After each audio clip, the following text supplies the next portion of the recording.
हाय, आप लोग को सपना स्टडी हब में स्वागत है। आज हम लोग पढ़ने वाले हैं एक समान तनाव वाली डोरी में अनुप्रस्थ तरंग के लिए वेग का सूत्र व्युत्पन्न करना है। ठीक है, यहाँ पर हम लोग को क्या करेंगे, सबसे पहले एक एल लंबाई का एक हम लोग ले लेंगे आदर्श डोरी। ठीक है, और आदर्श डोरी का मतलब होता है क्या है? आदर्श डोरी का मतलब होता है इसका जो लंबाई होता है, जो डोरी का लंबाई होता है, इसके चौड़ाई और इसके ऊंचाई से क्या होता है, सब बहुत ही ज़्यादा अधिक होता है। अब मान लेते हैं कि जो ये डोरी है वो क्या है, हम लोग का एल लंबाई का है। एल लंबाई डोरी को टी तनाव बल द्वारा दो बिंदु किसके बीच में, ए और क्यू के बीच में क्या करे हैं, कसे हुए हैं। अब डोरी पर जो आरोपित तनाव टी है, ठीक है, टी जो है वो इतना ज़्यादा होता है कि इस पर जो गुरुत्वीय जो बल वो क्या होते हैं, नगण्य माने जाते हैं। अब यहाँ पर हम लोग का देखेंगे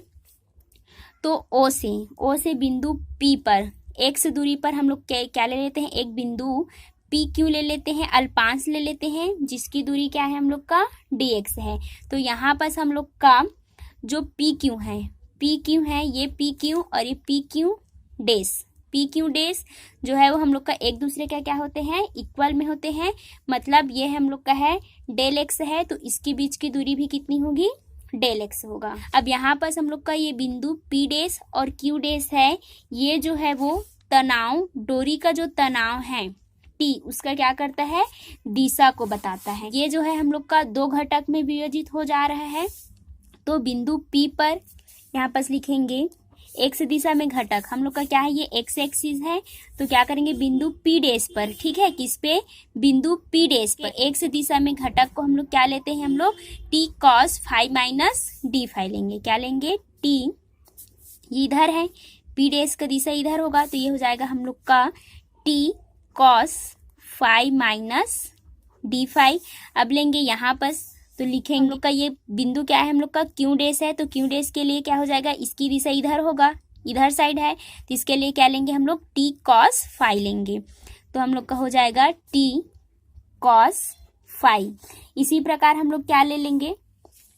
और यहाँ पर देखेंगे कि ये जो दोनों घटक है उसकी दिशा क्या है, हम लोग का विपरीत है। इसकी दिशा हम लोग का पी डेश क्यू का दिशा इधर साइड है और इसका इधर, मतलब कि दोनों की दिशा क्या है, हम लोग का अपोजिट साइड में है। अतः डोरी के अल्पांश क्या लेंगे हम लोग, पी डेश क्यू पर एक्स दिशा में जो परिणामी तनाव होता है ना, किसके में, अल्पांश पी डेश और क्यू डेश पर एक्स के सापेक्ष, किसके, हम लोग का एक्स अक्ष में परिणामी जो तनाव होगा, क्या होगा, परिणामी तनाव। तो दोनों का दिशा क्या है, अपोजिट है, तो दोनों की दिशा अपोजिट है, इसलिए क्या हो जाएगा, हम लोग का एक्स दिशा में ले रहे हैं, तो टी एक्स इज इक्वल, ये हो जाएगा t cos phi minus d phi. चूंकि दोनों क्या है, हम लोग का अपोजिट में है, इसलिए माइनस टी कॉस फाई हो जाएगा। ठीक, इसको ले लो आप लोग, इक्वेशन नंबर फर्स्ट ले सकते हो। अब इसी प्रकार हम लोग देखेंगे, ये एक्स दिशा के लिए हुआ, अब वाई दिशा में लेंगे, तो यहाँ पर लिखेंगे बिंदु पी डेश पर तनाव टी का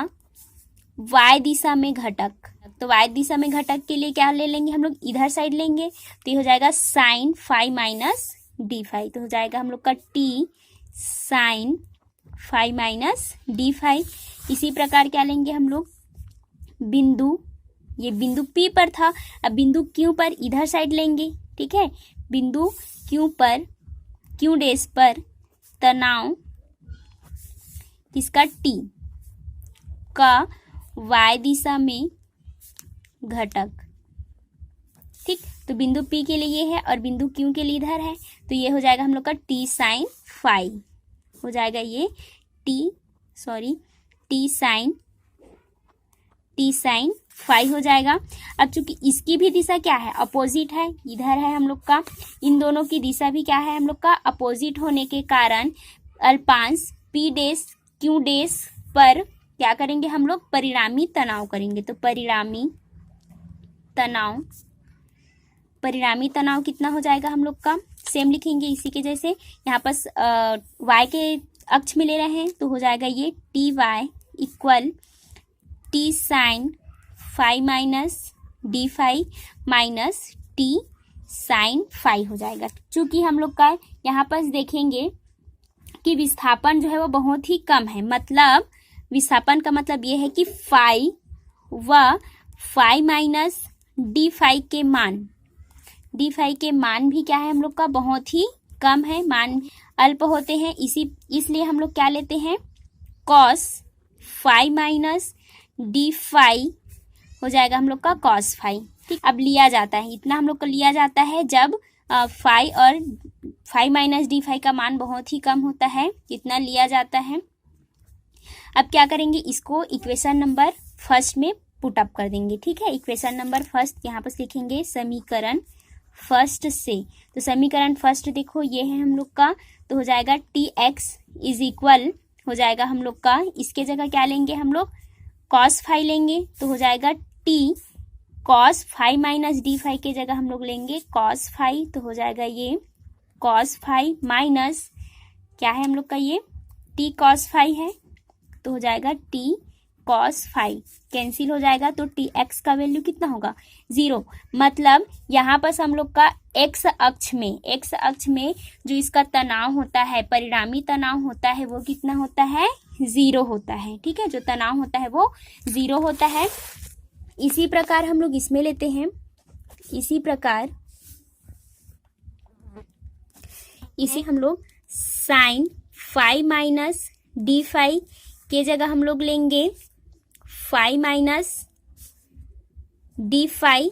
और यहाँ पर लेते हैं साइन फाई इक्वल हम लोग फाई लेंगे, और फाई का वैल्यू हम लोग पुटअप कर सकते हैं 10 फाई। चूंकि हम लोग को पता है, यहाँ पर पुटअप कर दो, इसको ले लो, हम लोग इसको ले लेते हैं, इक्वेशन नंबर सेकंड ले लेते हैं। ठीक है, इक्वेशन नंबर सेकंड में करेंगे तो समीकरण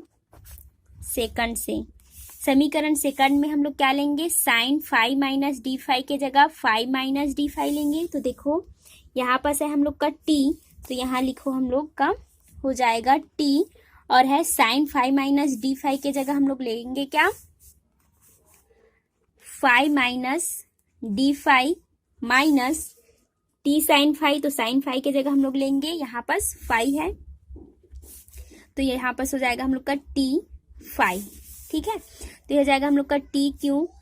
T phi minus t d phi minus t phi हो जाएगा, ये टी वाई इक्वल है ना,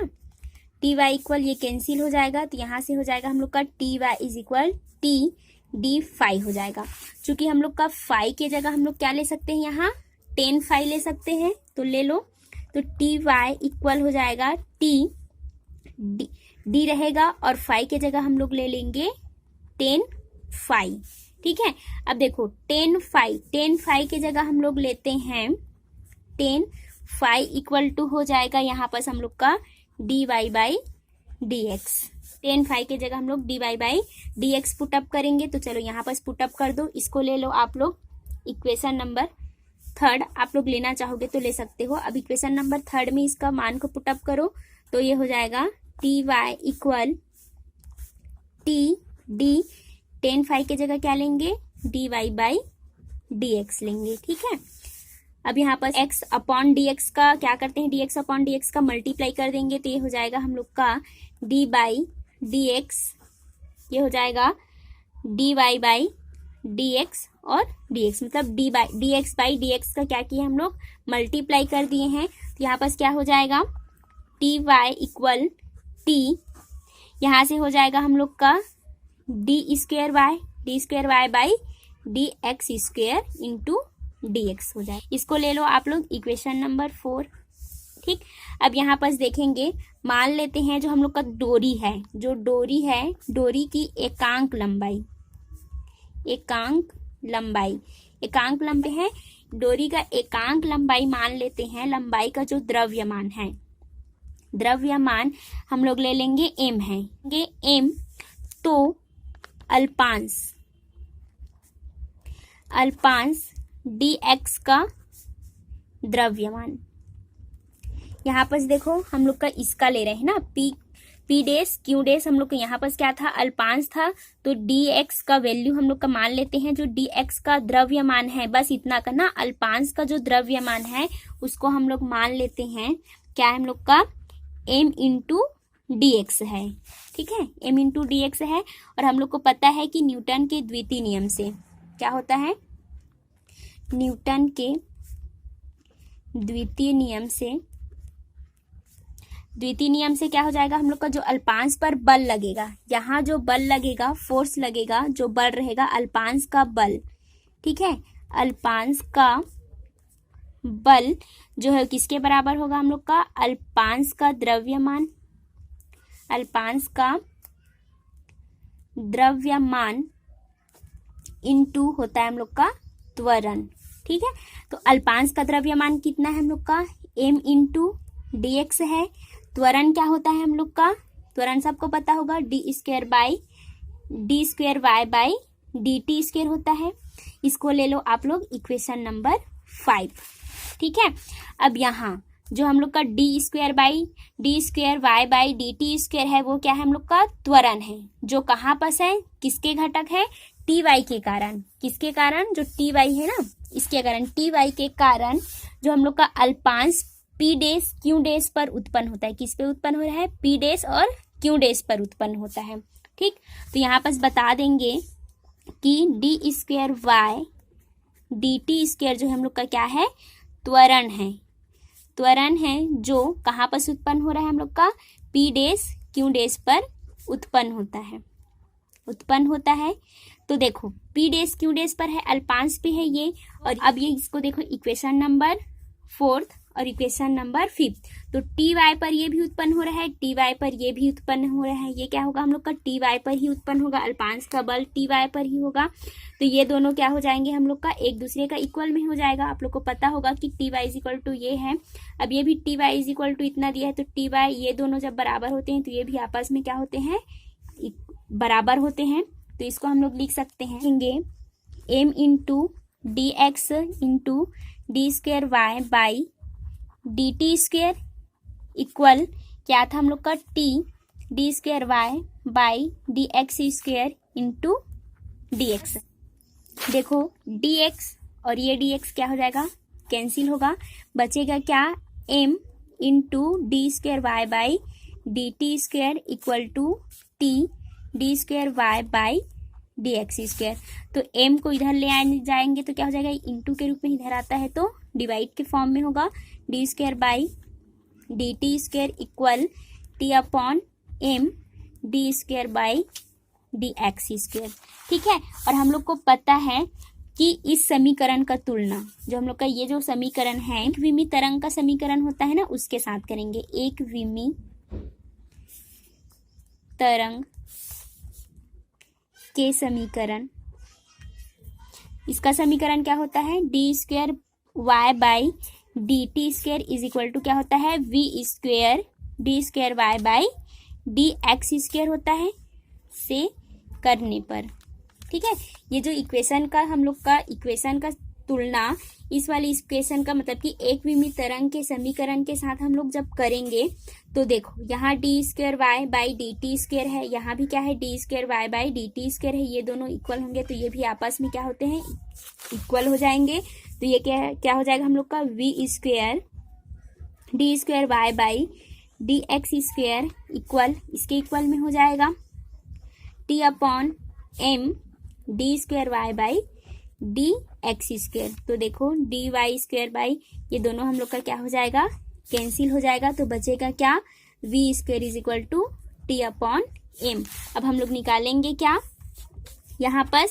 तनी हुई डोरी के लिए जो उत्पन्न अनुप्रस्थ तरंग का वेग है, ठीक है, क्या किसके लिए हम लोग का निकालेंगे, तनी हुई डोरी के लिए, तनी हुई डोरी में उत्पन्न अनुप्रस्थ तरंगों का वेग, तरंगों का वेग क्या हो जाएगा, हम लोग का वेग निकालेंगे तो स्क्वायर में है, इधर जाता है तो क्या हो जाता है, अंडर रूट में हो जाता है, तो ये हो जाएगा v is equal to under root t upon m। यही क्या होता है हम लोग का एक समान तनी हुई डोरी के लिए अनुप्रस्थ तरंग के लिए वेग का फार्मूला होता है। ये जो क्वेश्चन है वो हम लोग के बीएससी सेकंड ईयर में भी है और हम लोग का 11th में भी है, तो 11th वाले लोग के लिए भी इम्पोर्टेंट है और जिन लोग बीएससी सेकंड ईयर कर रहे हैं उन लोग के लिए भी इम्पोर्टेंट है। यदि वीडियो पसंद आया हो तो लाइक ज़रूर करना, चैनल को सब्सक्राइब ज़रूर करना। Thank you.